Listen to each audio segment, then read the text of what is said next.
So I know that the Venn diagram of people who are into F1 and people who crochet are two barely touching circles, but if you sit in this barely touching area, stick around because I have something for you.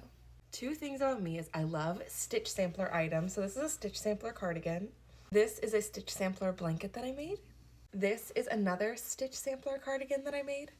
And this is a stitch sampler jellyfish voidfish that I made. So I love stitch sampler things, and I also love crocheting along to something going on in pop culture. For instance, I have a series called The Great British Crochet Off where I watch an episode of The Great British Bake Off and then I crochet something that inspires me from it.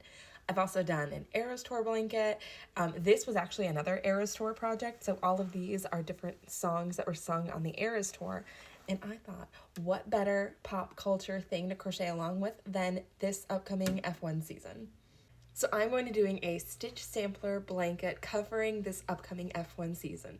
So each team is going to get a color of yarn. So like Williams would get a shade of blue, etc., etc. And then each driver gets their own stitch. And after every single race, I'm going to do 4 rows onto this blanket. I'm going to do the podiums, third, second, and first. And then to ensure that we mix things up and we have a better representation of stitches on this blanket, I'm also going to do driver of the day, because oftentimes these days, driver of the day is like not someone who's on the podium.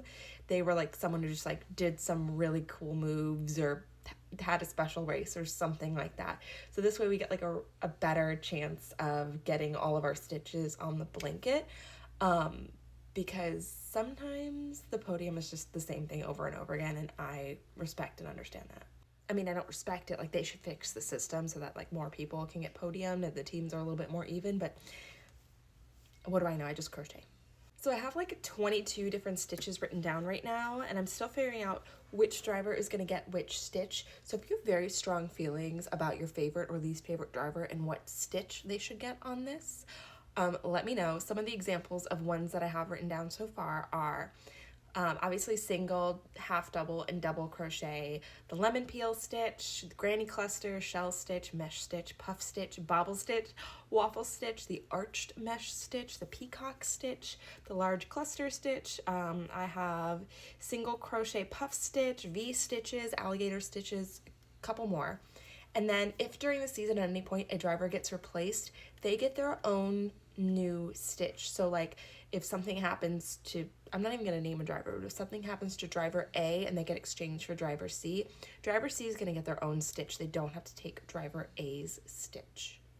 So if you have any really strong thoughts about like anything that would make the system better, like I said, specific colors or stitches that make sense for certain teams or drivers, let me know.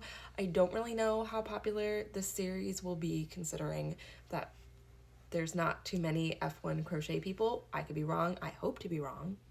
And if you guys want to see like I have a spreadsheet. If you guys want to see the full spreadsheet broken down, or like me to like list off who's gonna get what before the season starts, let me know. If you are Drive to Surviving binge watching this weekend, let me know. And I will see you guys for the first race.